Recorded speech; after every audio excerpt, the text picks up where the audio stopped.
ওসমান হাদির মৃত্যুর পর এবার প্রকাশ্যে হত্যার হুমকি পেলেন জাতীয় নাগরিক পার্টির যুগ্ম মুখ্য সমন্বয়ক আব্দুল হান্নান মাসুদ। এনে নিরাপত্তাহীনতায় ভুগছেন এই এনসিপি নেতা, কিন্তু কারা দিচ্ছে হুমকি? বিস্তারিত জানাচ্ছেন সাদিয়া সিদ্দিকা।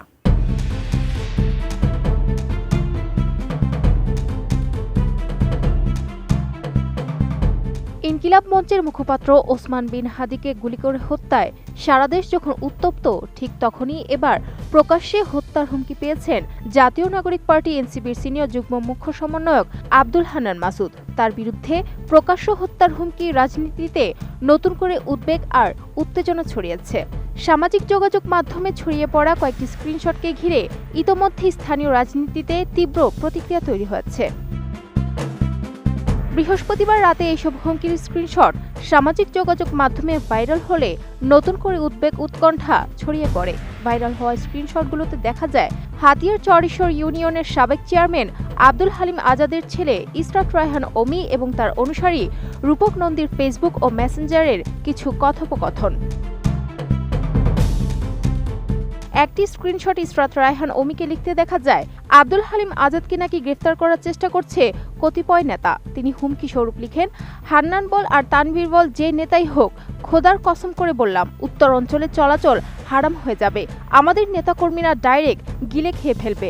এখনও ধৈর্য ধরে আছি।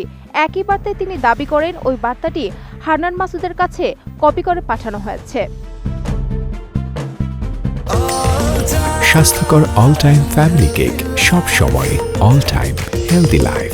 অন্যদিকে রূপক নন্দী তার ফেসবুক আইডিতে আরও সরাসরি হুমকি দিয়ে লিখেন, হান্নান আগুন নিয়ে খেলা করো না, পরে পস্তাতে হবে।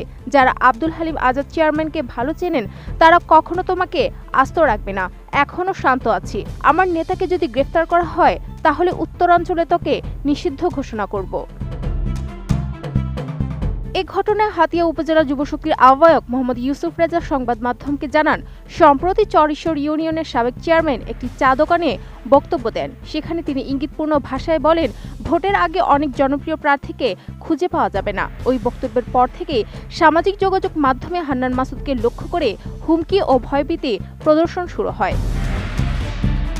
এই বিষয়ে আব্দুল হান্নান মাসুদ বলেন, এই ধরনের হত্যার হুমকি ও ভয়ভীতি প্রদর্শন অত্যন্ত নিন্দনীয় ও উদ্বেগজনক। বিষয়টি তিনি ইতোমধ্যে আইন শৃঙ্খলা রক্ষাকারী বাহিনীকে অবহিত করেছেন। সুষ্ঠু তদন্তের মাধ্যমে জড়িতদের দ্রুত শনাক্ত করে তাদের বিরুদ্ধে কঠোর আইনগত ব্যবস্থা নেওয়া হবে বলে তিনি আশাবাদ ব্যক্ত করেন।